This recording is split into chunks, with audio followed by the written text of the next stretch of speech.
Students, Assalamu alaikum. I, Farouk Ahmed Mir, lecturer economics, wants to share with you the solved question paper of annual regular 2001 of 11th class. बेटा ये जो इस साल का question paper आया था 11th economics का, ये मेरे पास जो है ये ए सीरीज का क्वेश्चन पेपर है और इस question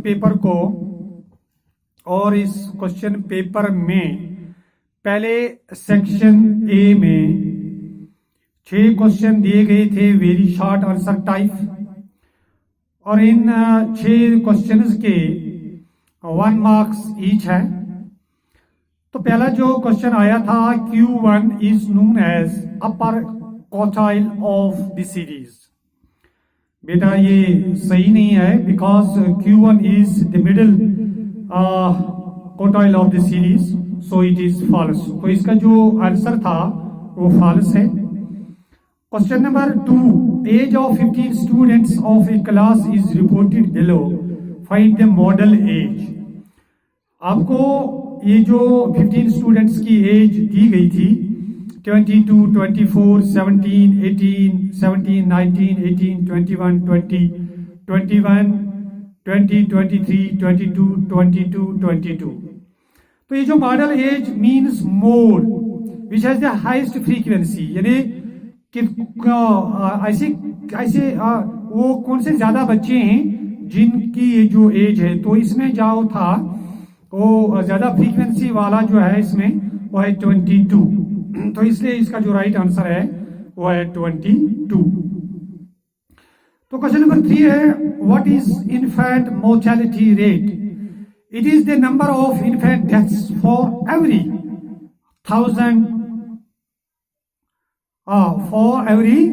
1000 live births.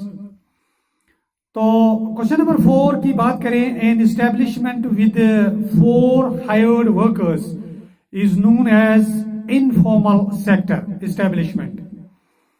Question number 5, what is the full form of GDP? GDP की जो full form है वो है gross domestic product. Question number 6 की बात करें, when did India start its first 5-year plan? यानी हिंदुस्तान ने अपना जो फर्स्ट 5-year प्लान है वो कब शुरू किया? तो इसका जो राइट आंसर है वो है 1951।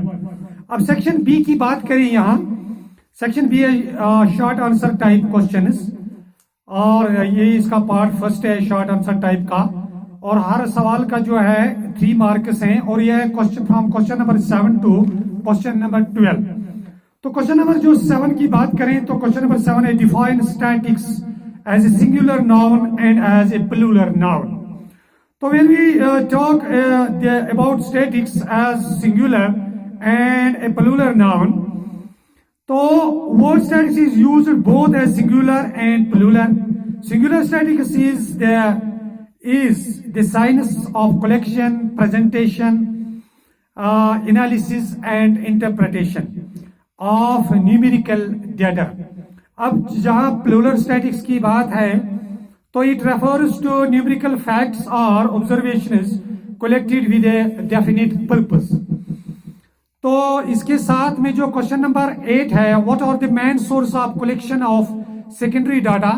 बेटा आपको इजीली आप इसको इसमें आप लिख सकते थे, information collected through secondary data or from censuses, government depicts like housing है, इसमें सोशल सिक्योरिटी है, और इलेक्टोरल स्टैटिक्स है, टैक्स रिकॉर्ड्स है, और इंटरनेट सर्चेस और लाइब्रेरीज। तो क्वेश्चन नंबर 9 की बात करें, what did the trade policy reforms aim at removal of restrictions on export, reduction in export duties, और subsidization of exports। तो encouragement to production for exports and upgradation of technology in export industries. तो इसके साथ साथ में जो question number 10 आया था, क्वेश्चन नंबर 10 की बात करें, what is it the necessary to become a member of WTO, यानी क्या नेसेसिटी है, क्या नेसेसिटी है कि WTO वर्ल्ड ट्रेड ऑर्गेनाइजेशन का मेंबर बनने के लिए? Because WTO provides equal opportunities. What it provides, तो it provides equal opportunities to all its member countries to trade in international market. Number 2 is produce at large scale. Number 3 in advocates for removal of tariff and non-tariff barriers. तो question number 11 की बात करें, what do you mean by agriculture marketing? Agriculture marketing के बारे में जब हम बात करते हैं तो it involves the planning, organisation, directing and handling of agriculture produce. जो भी हमारे एग्रीकल्चर प्रोडक्ट्स निकलते हैं उनकी पैकिंग के लिए, उनको उनकी बिक्री के लिए, उनको सेल करने के लिए, यानी उनको ये जितना भी प्रोसेस है इसको कहते हैं agriculture marketing. In such a way as to satisfy farmers in terms of dairies and consumers. तो क्वेश्चन नंबर 12 की बात करें बेटा, तो क्वेश्चन नंबर 12 की जब हम बात करते हैं यहाँ, तो explain how reforms were introduced in China after 1978. Reforms were initiated in agriculture, foreign trade and investment sectors in the later phase. Reforms were initiated in the industrial sector. अब section C की बात करते हैं. हर सवाल के 4 marks हैं और जो ये क्वेश्चन हैं, ये 5 क्वेश्चन हैं from question number 13 to question number 17. तो क्वेश्चन नंबर 13 की बात करते हैं, security causes economic problem. How resources such as land, labor and capital are limited in resource in relation to their demand, and economy cannot produce all that people are required to satisfy themselves. तो ये इसका answer था short में. तो question number 14 की बात करें, what do you mean bye diagrammatic representation of data? What are its objectives? It is a technique of presenting numeric data through pictograms, ये cartograms, bar graphs and pie diagrams.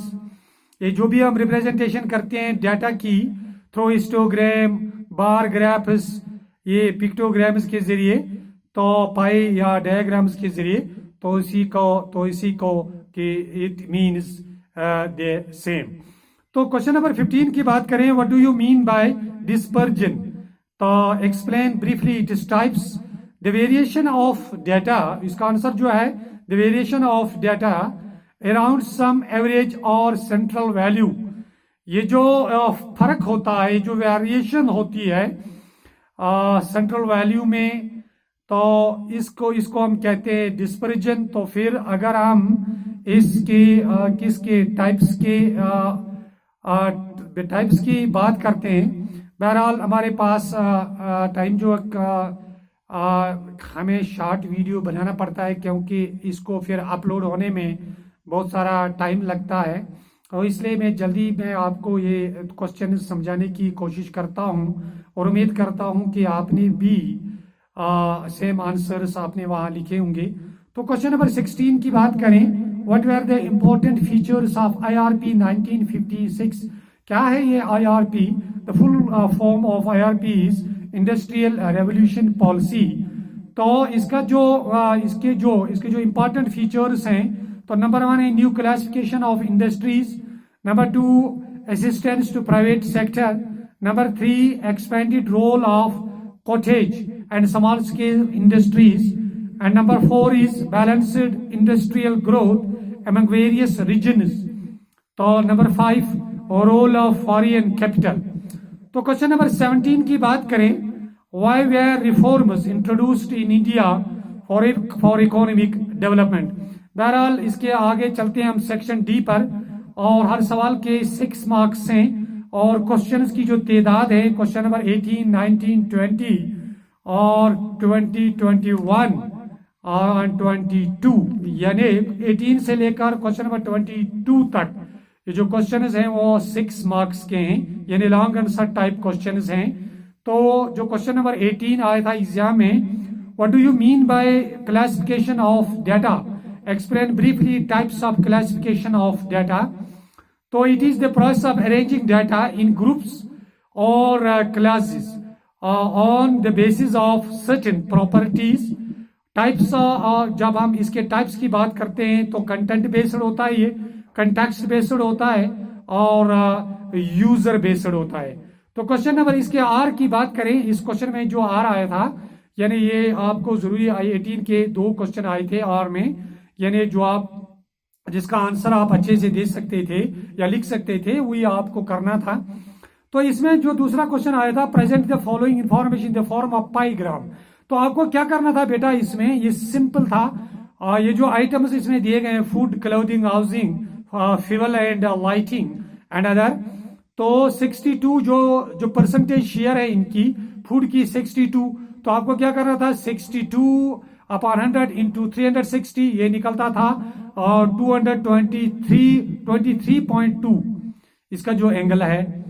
तो 360 में से जो आपको इसका एंगल बनाना था वो बनाना था आपको डिवाइडर की मदद से, विद्यालय पाप डिवाइडर 223.2%।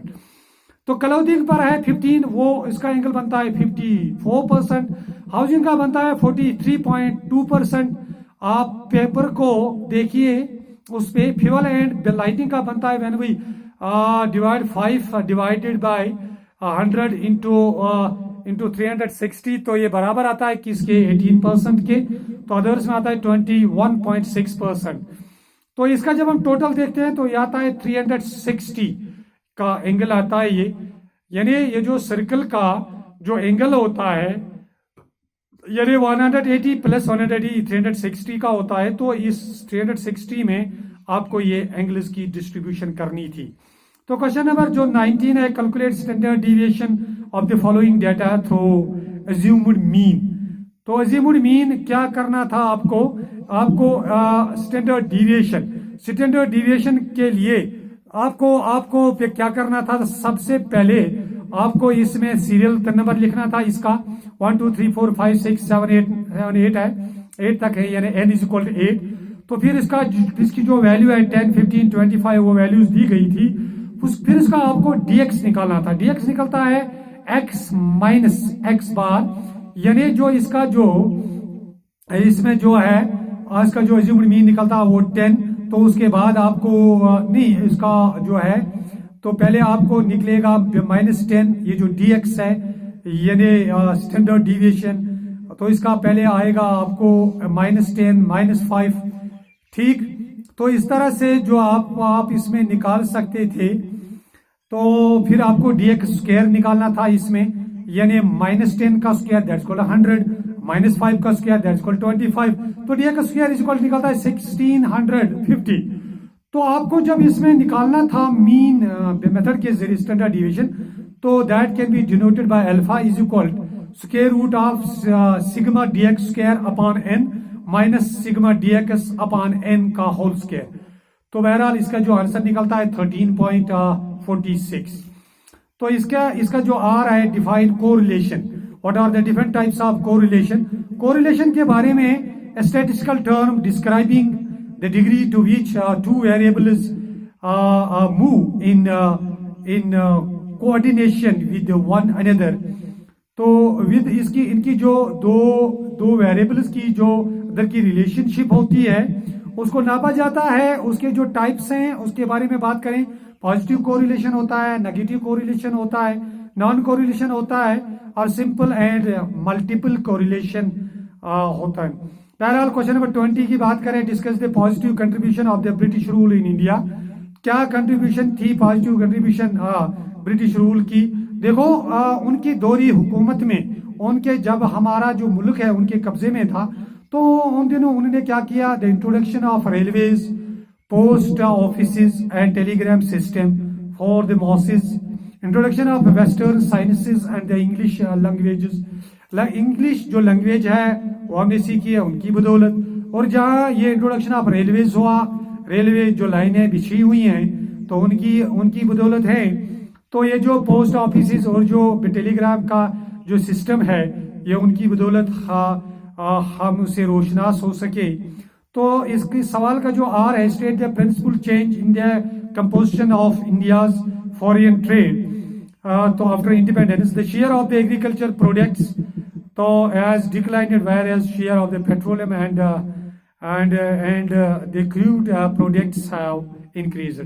तो क्वेश्चन नंबर 21 की बात करें, आपका ज्यादा वक्त ना लेते हुए या इस वीडियो को जल्दी से अपलोड करने में, इसीलिए मैं आपका कम वक्त, इसलिए मैं आपको जल्दी में समझाने की कोशिश करता हूं। तो क्वेश्चन नंबर 21 है, describe the government's policies and strategies for diversification of agriculture. तो इसके लिए लैंड रिफॉर्म्स है, टेनेंसी रिफॉर्म्स है, रेगुलेशन ऑफ हायर रेंट्स है, provision of credit and to rural farmers है। तो इसके लिए और subsidies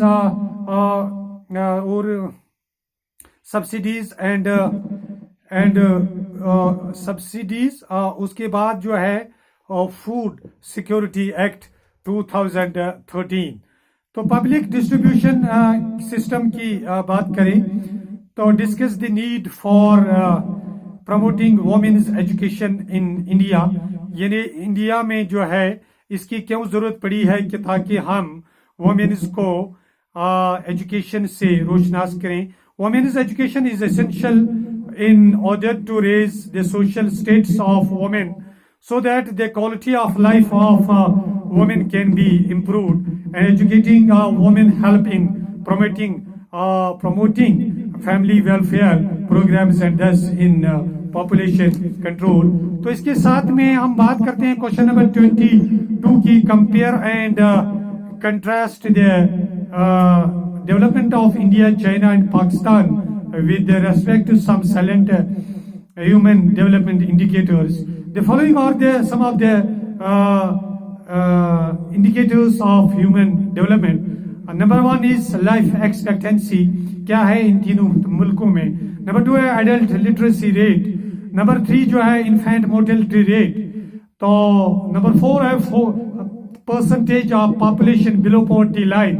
number 5 GDP per capita। तो number 6 percentage of population having access to improve water resources to improve sanitation। तो इसके साथ साथ इस क्वेश्चन का जो आर था, what similar development strategies have India and Pakistan followed by their respective development paths। इन तीनों जो ये तीनों ममालिक हैं, जो हमारे हमसाया दो ममालिक हैं चाइना और पाकिस्तान, यानी कौन से डेवलपमेंट स्ट्रेटेजीज पाथ्स इन्होंने कॉमनली अपनाई हैं।